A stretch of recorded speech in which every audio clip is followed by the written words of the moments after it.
आपका मेरे YouTube channel doctor अमर official में स्वागत है। मेरे इस चैनल के सभी वीडियोज ज्ञानवर्धक एवं मनोरंजक हैं। कृपया इसे लाइक, शेयर और सब्सक्राइब करें। हिंदी पाठ्यपुस्तक में आज जिस पाठ की हम चर्चा करेंगे उसका नाम है भोगे हुए दिन। इस पाठ भोगे हुए दिन की लेखिका हैं मेहरुनिसा परवेज। मेहरुनिसा परवेज का जन्म बालाघाट मध्य प्रदेश में हुआ था। इनकी कहानियों की किताब मेरी बस्तर की कहानियां से यह पाठ भोगे हुए दिन लिया गया है। लेखिका ने इस पाठ में एक बुजुर्ग शायर शांदा साहब के जीवन का और उनके जीवन में होने वाले उतार चढ़ाव का बखूबी चित्रण किया है। शांदा साहब जब जवान थे तो शेरो शायरी के मुशायरा के दूर दूर तक कार्यक्रमों में जाया करते थे और धीरे धीरे उनकी ख्याति एक मशहूर शायर के रूप में सब जगह हो गई और बड़े बड़े मुशायरे में इनको बुलावा आता था और उस बुलावे पे निमंत्रण में बड़े बड़े कार्यक्रमों में ये शिरकत किया करते थे। जाके अपनी शेरो शायरी से सबका दिल जीत लेते थे और इनकी ख्याति, इनका नाम धीरे धीरे समय के अनुसार बढ़ने लगा और इन्होंने इस क्षेत्र में अच्छा खासा मुकाम हासिल कर लिया।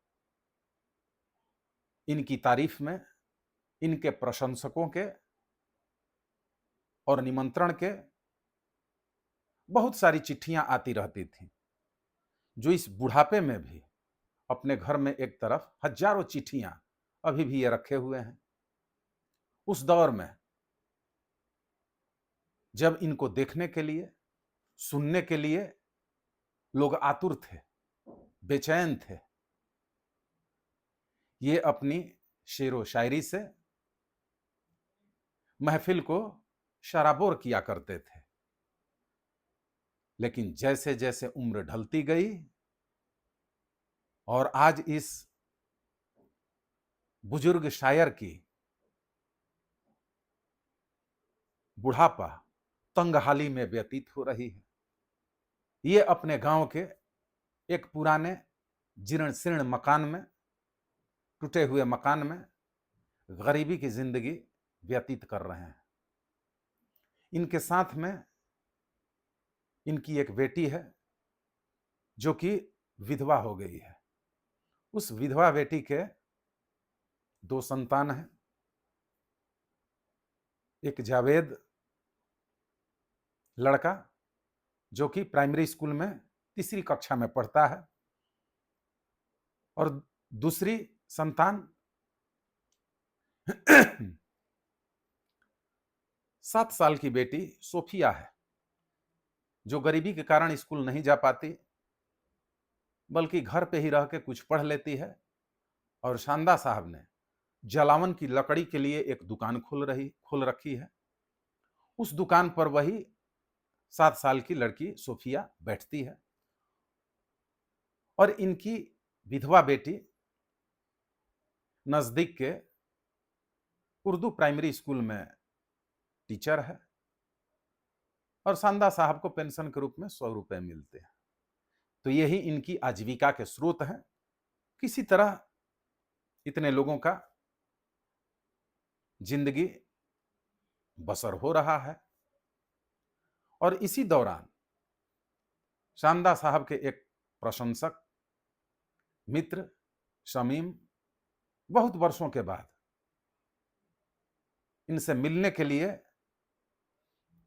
इनका पता पूछते ढूंढते इनके घर तक पहुंचते हैं, तो इनकी घर की स्थिति को देख के चकित रह जाते हैं कि जो शायर इतना नाम ख्याति वाला था, लोग इनको सुनने के लिए, देखने के लिए दूर दूर से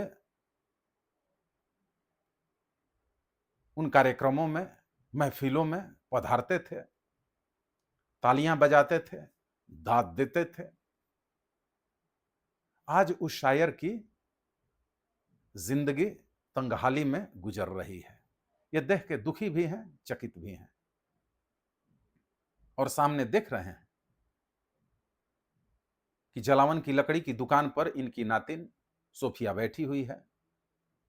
पेड़ की ऊंची डाल पर रस्सी बांध के नीचे तराजू लटकाई गई है। जलावन की लकड़ी के लिए जो लोग आते हैं वो तौल कर दे रही है। तो इस प्रकार से इस स्थिति का चित्रण मेहरुनिसा परवेज ने इस कहानी में उस नामी शायर संदा साहब की तंगहाली का चित्रण किया है कि जो शख्स महफिलों में लोगों की वाहवाही, ताली, इनाम, रुपया, सम्मान सब कुछ हासिल करता था, वो शख्स आज तंगहाली में किसी तरह अपना जीवन गुजर बसर कर रहा है। उनके मित्र शमीम भी तरह तरह के प्रश्न करते हैं, कुशल क्षेम पूछते हैं, बातचीत करते हैं। संदा साहब के संदूक में घर में रखी गई सैकड़ों चिट्ठियों को देखते हैं जो कि प्रशंसकों के तरफ से आई हुई हैं, और उस दौर को भी याद करते हैं जिस दौर में संदा साहब के महफिल में इन्हें देखने और सुनने के जनता की भीड़ उमड़ती थी। लेकिन आज इस बुजुर्ग शायर को पूछने वाला कोई नहीं है। अब इन्हें महफिल में आने के लिए निमंत्रण नहीं मिलता है, तो ये बेचारे तंगहाली में अपने जीवन का गुजारा कर रहे हैं। इस घटना का, एक बुजुर्ग शायर के जीवन का चित्रण इस पाठ भोगे हुए दिन में मेहरुनिसा परवेज ने बखूबी किया है। अब हम इस पाठ में आए शब्द निधि में कुछ कड़े शब्दों का अर्थ देखते हैं। बासी, बासी का अर्थ है जो ताजा न हो। बरखुरदार का अर्थ हुआ है खुश नसीब, बेटा। दालान का अर्थ है बरामदा। बावर्ची खाना का अर्थ है रसोई घर। जाफरी का अर्थ है बांस या लकड़ी से बने हुई टट्टी। मुशायरा, मुशायरा का अर्थ है कवि सम्मेलन। तखत, तखत का अर्थ है चौकी। खाला, खाला का अर्थ हुआ मौसी।